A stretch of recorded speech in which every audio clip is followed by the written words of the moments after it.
నమస్కారం అండి. మనకు ఆర్మూర్ ఎమ్మెల్యే బీజేపీ నుంచి ఎన్నికైనటువంటి శ్రీ పైడి రాకేష్ రెడ్డి గారు మనతో ఉన్నారు. ఏదైతే నిజామాబాద్లో జీవన్ రెడ్డిని ఉరికెత్తి పరుగులెత్తించినటువంటి వ్యక్తిని ఈరోజు మన ఫైర్ బ్రాండ్ రాకేష్ రెడ్డి గారు ఉన్నారు.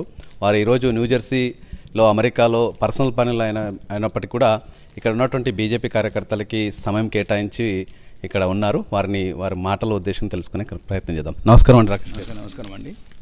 ముందుగా అందరికీ ఇక్కడ న్యూజెర్సీ కావచ్చు, యునైటెడ్ స్టేట్స్ ఉన్న తెలుగు వారందరికీ, ముఖ్యంగా హిందువులందరికీ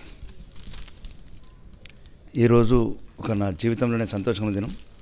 విదేశాలలో కూడా దేశాన్ని ప్రేమించే వాళ్ళు ఉంటారు, దేశాన్ని అభిమానించే వాళ్ళు ఉంటారు, దేశభక్తి వాళ్ళు ఉంటారు.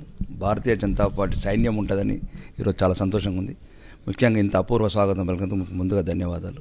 ముఖ్యంగా ఈరోజు దేశం చాలా ఇబ్బందులలో ఉంది. కన్నీరు గారుస్తుంది భారతమాత. తెలివైన బిడ్డలు, ధైర్యం ఉన్న బిడ్డలంతా విదేశాలకు వెళ్ళారు. దరిద్రంలో ఉన్న బిడ్డలు, ఒక దయార్థ పద్ధతులు ఉన్న బిడ్డలు భారతదేశంలో ఉన్నారు. అడుగడుగున అవమానాలు, పరమతస్తులతో ఏలనలు, తన దేశంలోనే తన అవమానం పొందుతున్న ఒక ప్రపంచంలో జాతి ఉందంటే అది హిందూ జాతే. ఎక్కడ ఒక దేశం లేని హిందూ దేశంకు భారతీయులకు ఉన్నది ఒకే ఒక దేశం భారతదేశం. 85% ఉన్న ఒక మెజారిటీ ఉన్న జాతి మీద ప్రతివాడికి కక్షనే, ప్రతివాడికి అవమానకరంగా ప్రవర్తిస్తారు, ప్రతివాడు ఏలన చేస్తాడు.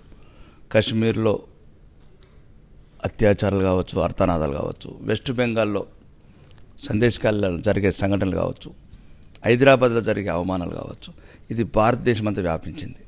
కాబట్టి దయచేసి మీరందరూ మా దేశానికి ఎక్కడున్న భారతమాత మీ సహాయం కోరుతున్నది. ఆ తల్లి మూలాలైన మీరు విదేశాల్లో వచ్చి స్థిరపడ్డారు.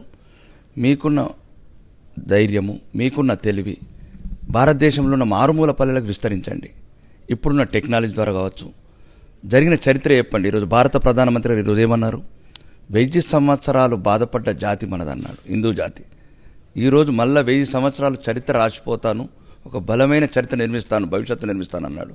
మీరు దయచేసి భారత ప్రధానమంత్రి గారు ఆశించినట్లు భారతదేశానికి, ముఖ్యంగా హిందూ జాతికి బలం కావాలని, మీ సహాయం కావాలని భారతమాత కోరుకుంటుంది.